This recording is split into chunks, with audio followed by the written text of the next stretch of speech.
which leads us to Monday Night Football. Texans at Cowboys. And the bias plus score of 16.1 favors those Texans. The Battle of Texas, huh?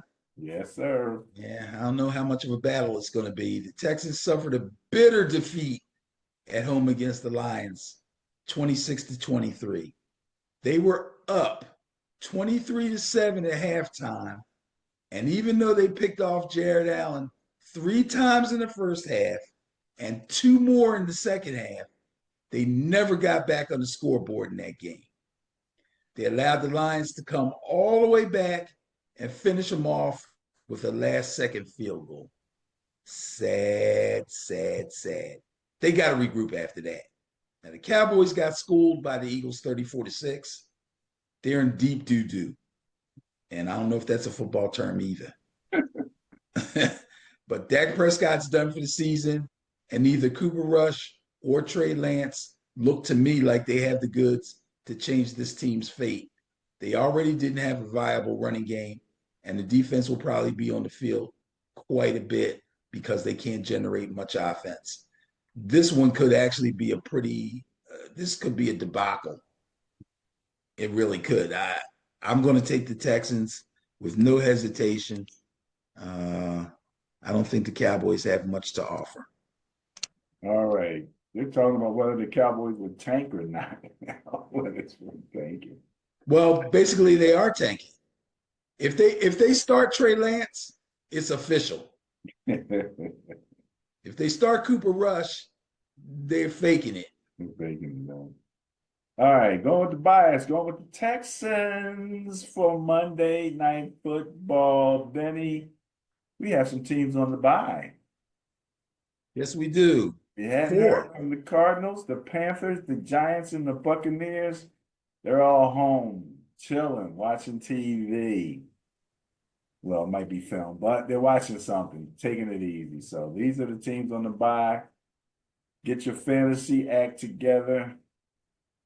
Yeah, this is let me see. This might not be too bad on fantasy, except for the people that got Kyler Murray and James Conner.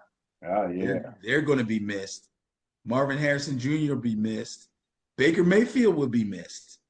I might have to call him Baker Stiff Arm Mayfield. That was a heck of a play, wasn't it? Especially when you consider it was against like Nick Bosa, one of the more physical. Yeah, it was, you know what? It was one of them weird things. Because he was moving away from him, even though he had hold of his arm, he wasn't in the position to like take him down. It's like he's holding his arm and just running with him. He was. Yeah, it was crazy. And then he like, do I pull him? Do I pull him? Do I push him? You know, it was crazy. And he got the pass off and completed it. Ooh. And there was like 3 guys around the guy who completed the ball to. Tremendous. It wasn't like he was by himself. It wasn't a wide open guy. That was just tremendous play. Crazy play. Okay, teams on the bye: Cardinals, Panthers, Giants, and Bucks.